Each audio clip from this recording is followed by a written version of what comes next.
Shalom, salam damai sejahtera dalam kasih Tuhan. Saya Pendeta Lukas Eko Skoco dari Padipokan Diakonia Mitra Kinasih GKJ Purworejo, kembali hadir dalam RHI Renungan hari ini. Mari kita siapkan diri. Saudara, ada satu pertanyaan yang penting bila kita membahas tentang puasa, yaitu kapan sebaiknya kita ini sebagai orang beriman berpuasa? Apakah kita ikut-ikutan seperti saudara kita yang lain ketika mereka sedang berpuasa lalu kita ikut? Ya boleh, tapi ikut-ikutan itu bukan disarankan di dalam Alkitab, karena kita harus menjadi pribadi sendiri, bukan yang ikut-ikutan. Harus ada landasan teologisnya. Pertanyaannya adalah, kapan sebaiknya puasa itu kita lakukan? Kapan sebaiknya? Saudara, salah satu petunjuk di dalam Alkitab yang kita temukan adalah puasa sebaiknya dilakukan juga dengan landasan doa ketika kita sedang dilanda duka. Ketika kita sangat sedih, ketika kita kehilangan orang yang kita kasihi, ketika kita sedang berduka. Mengapa? Karena orang yang berduka itu mengalami goncangan hati kalau yang meninggal itu orang yang sangat dekat, yang sangat dikasihi, sangat kehilangan. Dan orang yang berduka dengan luar biasa itu kalau tidak hati-hati bisa kehilangan kendali diri, bahkan bisa kehilangan penghayatan bahwa Allah itu maha baik, bahwa dia yang memberi, dia yang berhak mengambil. Siapapun, jangankan orang yang kita kasih, mengambil diri kita sendiri pun itu bisa. Jadi berpuasa dan juga berdoa secara khusus itu disarankan ketika kita sedang berkabung, berduka, sedih, mengalami pergumulan, terutama dengan kepedihan hati. Baik, kita akan membuka di dalam Alkitab dan kita akan renungkan hal ini. Bagaimana kesaksian Alkitab tentang hal ini? Siapkanlah dirimu. Saya akan ajak ibu, bapak, dan saudara untuk membuka firman Tuhan, yaitu dari kitab 1 Samuel 31 ayat 11, 12, dan 13. 1 Samuel 31 ayat 11, 12, dan 13. Yang demikian sabdanya. Ketika penduduk Yabes Gilead mendengar tentang apa yang telah dilakukan orang Filistin kepada Saul, maka bersiaplah segala orang-orang gagah perkasa. Mereka berjalan terus semalam-malaman, lalu mengambil mayat Saul dan mayat anak-anaknya dari tembok kota Betshem. Kemudian pulanglah mereka ke Yabes dan membakar mayat-mayat itu di sana. Mereka mengambil tulang-tulangnya lalu menguburkannya di bawah pohon tamariska di Yabes. Sudah itu berpuasalah mereka 7 hari lamanya. 1 Samuel 31 ayat 11 sampai dengan 13. Ini duka yang dialami karena gugurnya Raja Saul, Yonatan, dan juga yang menyertai perang melawan Filistin. Dan kematian Raja Saul dan anak-anaknya itu kemudian dikuburkan dengan cara dibakar dan tulangnya yang dikubur, dan kemudian mereka menjalankan puasa 7 hari 7 malam. Menurut para ahli, Begitulah yang sering terjadi. Maka mereka berpuasa mulai dari matahari terbenam sampai matahari terbenam berikutnya. Dan tentu dengan berduka, berkabung, dan doa, bahkan kadang diikut juga dengan melakukan nyanyian-nyanyian duka. Saudara-saudara, ini 1 Samuel 31. Kita akan lihat juga pada 2 Samuel 1. 2 Samuel 1. Kita baca ayat 11 dan 12. 2 Samuel 1 ayat 11 dan 12. Yang demikian firman Tuhan. Dan mereka meratap, menangis, dan berpuasa sampai matahari terbenam karena Saul, karena Yonatan anaknya, karena umat Tuhan, dan karena kaum Israel, sebab mereka telah gugur oleh pedang. Ini ayat yang ke-11 dan 12 dari 2 Samuel 1.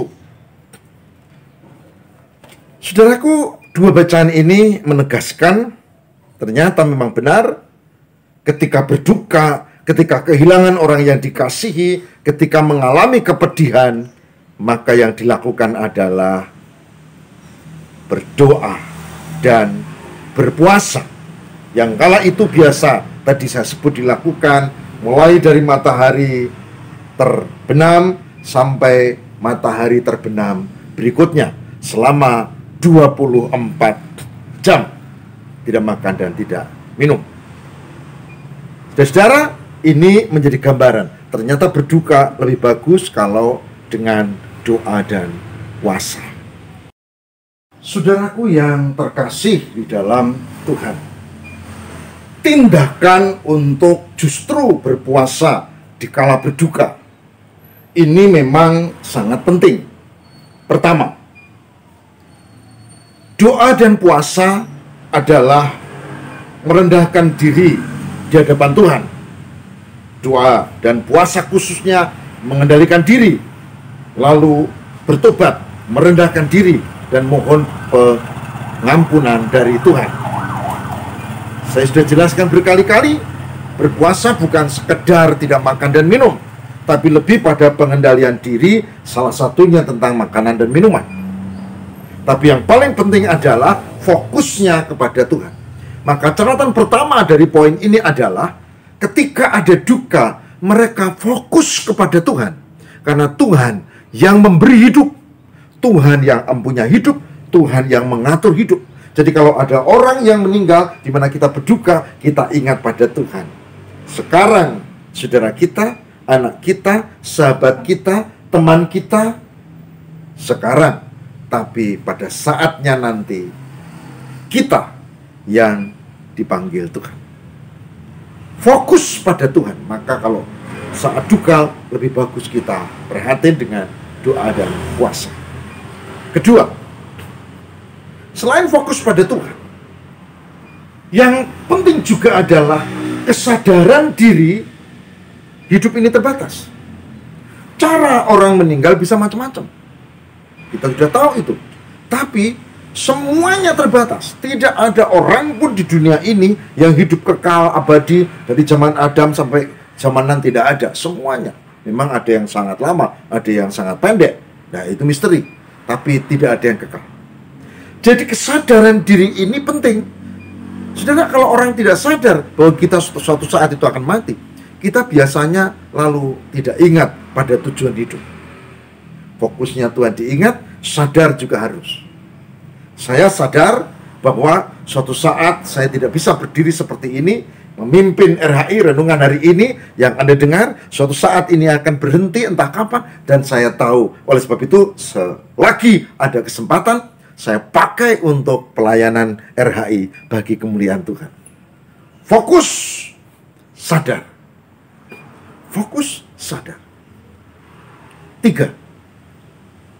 Yang penting juga pada saat doa dan puasa seperti ini, selain fokus pada Tuhan dan sadar pada diri, adalah kemampuan kita untuk bersama-sama berefleksi. Maka disebut di sini, karena ini yang meninggal raja dan juga anak raja ya, Yonatan, maka banyak orang meratap dan berpuasa bersama-sama untuk berefleksi. Karena apa? Karena sejelek-jeleknya orang, dia pasti punya hal yang baik. Dan sebaik-baiknya orang, dia pasti punya kelemahan dan kejelekan. Ketika yang meninggal ini kita hadapi, maka yang paling bagus adalah kita mengambil apa yang baik, jasa apa yang dia telah buat, apa yang telah jadi teladan dan pantas jadi teladan, dan itu yang diambil. Kalau itu yang terjadi, hidup kita makin baik. Hidup kita makin baik. Gitu. Itulah sebabnya Raja Salomo pernah berkata ya, bahwa datang ke rumah duka lebih bagus ketimbang datang ke rumah pesta. Karena apa? Karena semua akhir hidup akan di situ, rumah duka. Ambil yang baik, fokus pada Tuhan, sadar diri, lalu berefleksi, ambil yang baik. Saudara, kalau ini dilakukan, maka di saat duka kita memiliki arah yang benar, fokus yang benar, sadar diri yang benar, refleksi yang benar. Cukup? Belum. Ada satu lagi. Kenapa di saat duka kita perlu untuk doa terlebih puasa? Karena kalau kita sedang berduka, kita memiliki jiwa yang sedih, bahkan rapuh. Bahkan kita menjadi lemas, hidup seperti nggak ada makna, nggak ada semangat. Apalagi orang yang meninggal ini, orang yang sangat dekat dengan kita. Mungkin anak yang sangat kita kasih, mungkin pasangan hidup yang sudah sekian lama dengan suka duka yang sangat kita kasih, dan sekarang meninggal. Rapuh kita punya jiwa. Lalu doa dan puasa membuat kita mendapat kekuatan dari Tuhan. Kekuatan dari Tuhan. Karena sumber kekuatan adalah Tuhan. Itulah sebabnya saudara, doa dan puasa di saat duka sambil kita memohon kekuatan dari Tuhan, itu sangat penting. Sangat penting. Dan yang terakhir, yang kelima, tidak hanya fokus pada Tuhan, tidak hanya kita sadar diri, hidup terbatas, tidak hanya kita berefleksi, tidak hanya kita menerima kekuatan dari Tuhan, tapi kita juga yang terakhir adalah menerima penghiburan dari Tuhan, baik dari firman-Nya ini maupun dari sahabat-sahabat kita yang datang, dan kita mendapat penghiburan. Penghiburan. Doa puasa yang bersama-sama memampukan kita saling menopang dan saling menghiburkan. Saudara, saya masih ingat ketika saya harus datang dan sahabat saya tiba-tiba meninggal. Di saat yang sama, beberapa detik sebelumnya, ayahnya yang juga adalah orang yang dekat dengan saya meninggal. Saya berdiri di antara dua peti dan saya diam dan saya merenungkan. Saya belajar untuk mengendalikan diri, doa dan berpuasa secara pribadi. Apalagi saat itu saudara, sahabat saya yang meninggal bersama ayahnya itu, dia belum lama melahirkan dan meninggalkan seorang bayi yang ya sekitar 40 hari kurang lebih umurnya. Saudaraku, saya merasakan, dan saya merasakan ketika orang-orang, teman, sahabat-sahabat yang lain datang, ini menjadi penghiburan. Kekuatannya memang dari Tuhan, tapi penghiburan yang dari Tuhan terwujud juga dalam perilaku kita. Tidak perlu dengan banyak kata, tapi hadir dan ikut merasakan. Tak usahlah kita lebay dengan mengatakan ini sudah menjadi kehendak Tuhan. Ya udah tahu kalau cuma begitu. Meninggal ya kehendak Tuhan, udah tahu. Gitu. Wah, dikuatkan, ini memang garis begitunya. Udah tahu kalau garis hidupnya memang begitu. Kenapa? Persoalannya bukan itu, persoalannya adalah duka. Dan kalau duka, kita ikut berduka, kita dampingi. Nggak usahlah kita pakai ceramah-ceramah segala.